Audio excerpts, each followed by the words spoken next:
Video में हम बात करेंगे जावास्क्रिप्ट डेटा टाइप्स की।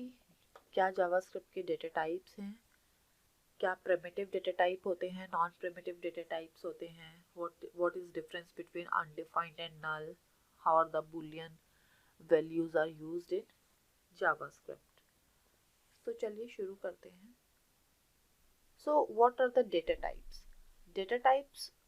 डेटा टाइप्स किसी भी लैंग्वेज में जब हम कोई भी वैल्यू स्टोर करते हैं तो उस वैल्यू का कुछ टाइप होता है। फॉर एग्जाम्पल स्ट्रिंग होता है, नंबर होता है, बुलियन होता है। जब भी हम कुछ भी स्टोर कर रहे हैं उसका कोई ना कोई टाइप ज़रूर होता है। या तो हम नंबर्स के साथ काम कर रहे होते हैं या फिर हम टेक्स्ट के साथ काम कर रहे होते हैं। टेक्स्ट को स्ट्रिंग कहते हैं। तो वो जो टाइप है उसको हम डेटा टाइप कहते हैं। तो डेटा टाइप जो है वो दो तरीके के होते हैं, primitive and non primitive. So what are the primitive and non primitive data type? So जो प्रिमिटिव डेटा टाइप होता है बेसिकली वो इम्यूटेबल होता है। इम्यूटेबल मीन्स अगर एक बार जो वैल्यू क्रिएट हो गई यहाँ पर प्रिमिटिव डेटा टाइप्स की, तो उसकी वैल्यू को हम चेंज नहीं कर सकते। ये वैल्यू के साथ काम करता है, करेक्ट। जबकि जो नॉन प्रिमिटिव डेटा टाइप वो होते हैं जिनको हम चेंज कर सकते हैं, दैट आर म्यूटेबल, और ये they are stored at reference. यहाँ पर हम रेफरेंस या एड्रेस के साथ काम करते हैं, जबकि प्रिमिटिव डेटा टाइप में हम वैल्यूज के साथ काम करते हैं। यहाँ पर हम रेफरेंस के साथ काम नहीं करते हैं। हम यहाँ पर वैल्यू, ए की वैल्यू अगर नंबर है ए और उसकी वैल्यू 5 दे दी है तो उसकी वैल्यू 5 ही रहेगी, वो चेंज नहीं होगी। जबकि यहाँ पर हम एड्रेस के साथ काम कर रहे हैं, जैसे कि एरे, फंक्शन और ऑब्जेक्ट। बेसिकली जो प्रिमिटिव टाइप है वो ऑब्जेक्ट ही होता है, बिकॉज एरे और फंक्शन भी हम एज एन ऑब्जेक्ट ही लेते हैं। So non primitive data type के बारे में हम बाद में बात करेंगे। पहले हम देखते हैं कि प्रिमिटिव डेटा टाइप्स क्या होते हैं। सो प्रिमिटिव डेटा टाइप वो होते हैं जिनको चेंज किया जा सकता है, जिनको हम वैल्यू के साथ कंपेयर करते हैं और वैल्यू पर ही स्टोर करते हैं। For example Boolean. So Boolean जो है वो एक प्रिमिटिव डेटा टाइप है जो दो वैल्यू ले सकता है, एक ट्रू और दूसरी फॉल्स। तो जो बुलियन डेटा टाइप्स है ये हम कंडीशंस में काम आते हैं। जब भी हम कोई कंडीशनल चेक कर रहे होते हैं, या फिर लूप्स वगैरह में, या फिर इफ कंडीशन में, या फिर कुछ भी अगर हमें we need to check something, तो वहां पर हम बुलियन डेटा टाइप यूज करते हैं। फॉर एग्जाम्पल, जैसे कि मैंने एक वेरिएबल डिक्लेयर किया यहाँ पर x, जिसकी वैल्यू मैंने दी 5। नेक्स्ट लाइन में मैंने वेरिएबल डिक्लेयर किया y, जिसकी वैल्यू दी 5, और नेक्स्ट लाइन में मैंने एक और वेरिएबल डिक्लेयर किया जिसका नाम है z, और वैल्यू दी मैंने 6। अब अगर मैं कंसोल कराती हूँ x की value, x is equal to y, तो मुझे क्या मिलेगा? मुझे मिल रहा है यहाँ पर ट्रू। क्यों? क्योंकि यहाँ पे मैं कुछ चेक करा रही हूँ।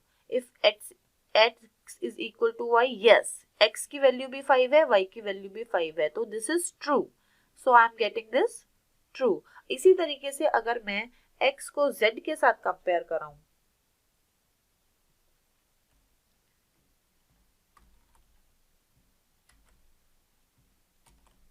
तो मेरे को मिलेगा फॉल्स, क्योंकि x 5 है और z जो है वो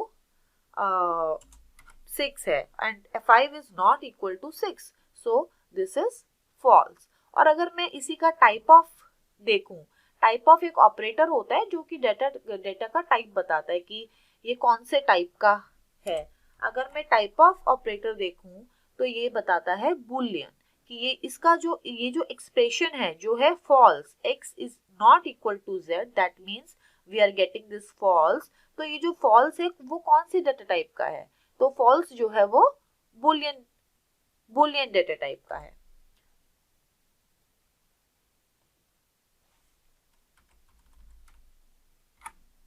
So this is telling us the type of this expression. So तो जो boolean है वो हमारे conditional checks में और for loop में और कहीं पर भी अगर हम compare कराते हैं तो हम booleans का use करते हैं. Next जो data type है वो हम बात कर रहे हैं undefined की. So undefined क्या होता है?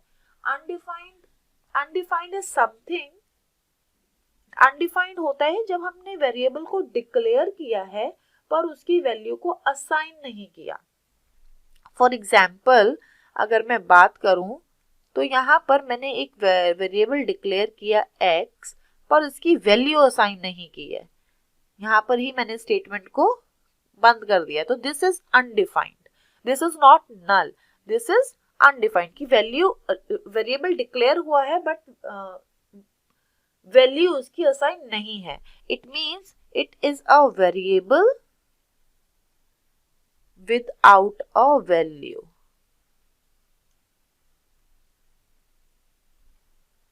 हम ये कह सकते हैं. So this is undefined. So undefined क्या होता है? अनडिफाइंड अगर हम फिर से एक बार ब्राउजर की तरफ चलें तो हम देखेंगे कि अनडिफाइंड में हमने कोई भी वेरिएबल लिया. फॉर एग्जाम्पल हमने लिया यूजर नेम और इसको अगर हम वैल्यू डिफाइन कर देंगे तो वो वैल्यू आ जाएगी. बट हम वैल्यू डिफाइन नहीं कर रहे हैं. हमने बस यूजर नेम डिक्लेयर किया है. हम बाद में वैल्यू डिफाइन करेंगे. तो जब तक इसकी वैल्यू हम असाइन नहीं कर रहे हैं, डिफाइन नहीं कर रहे हैं, तो इसकी जो वैल्यू होगी वो होगी हमारी अनडिफाइंड. चेक कर लेते हैं. मैंने कहा वैल्यू ऑफ यूजर तो यहाँ पर इसने बोला अनडिफाइंड क्योंकि अभी तक इसकी वैल्यू डिफाइन नहीं की गई है. तो दिस इज अनडिफाइंड. और अगर मैं इसका टाइप देखूंगी इस वैल्यू का, जैसा कि मैंने ऊपर देखा बूलियन के केस में, तो ये मुझे अनडिफाइंड ही बताएगा.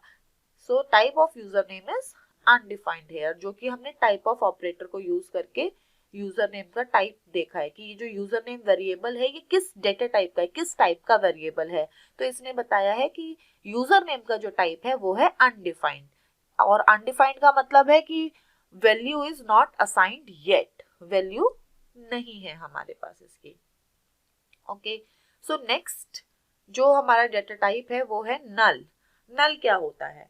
नल इज समथिंग कि किसी भी वेरिएबल की वैल्यू होनी चाहिए थी बट है नहीं, does not exist. So this is something like suppose to be something but doesn't exist. So this is suppose to be something, कुछ होना चाहिए था बट डज नॉट एग्जिस्ट, पर नहीं है. सो दिस इज नल. सो भाई अनडिफाइंड और नल में फर्क क्या है? अनडिफाइंड और नल में फर्क है. पहला फर्क क्या है कि जो नल है, नल का जो टाइप ऑफ अगर हम देखें नल का, तो वो हमें नल नहीं बताता. ये बताता है हमें ऑब्जेक्ट. जो नल है वो ऑब्जेक्ट टाइप का है.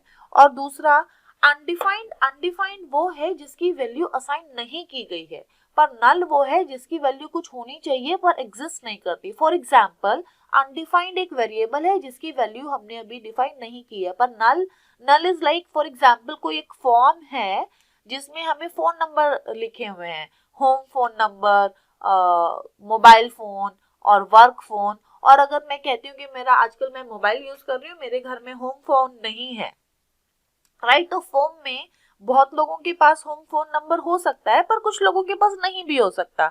तो उस केस में हम अनडिफाइंड नहीं करेंगे कि this value is not undefined. ऐसा नहीं है कि उसको डिफाइन नहीं की गई, वो है ही नहीं, वो होनी चाहिए थी पर नहीं है. तो वो दैट शुड बी नल कि भैया इसकी वैल्यू नहीं है, मेरे पास होम फोन नंबर है, होम फोन नहीं है, तो that is null. Not exist नहीं है, इट शुड बी देयर, ये कुछ होना चाहिए था पर है नहीं. तो वो जो केस है, जो हमारे फोन नंबर के केस है कि home phone, mobile phone, work phone, जो इस टाइप की जो लिए होते हैं फॉर्म में, तो उसमें जो एक कोई भी कभी भी वैल्यू हो सकती है जो कि नल हो, हमारे पास नहीं हो. सो वहां पर नल जो है वो यूज किया जाता है.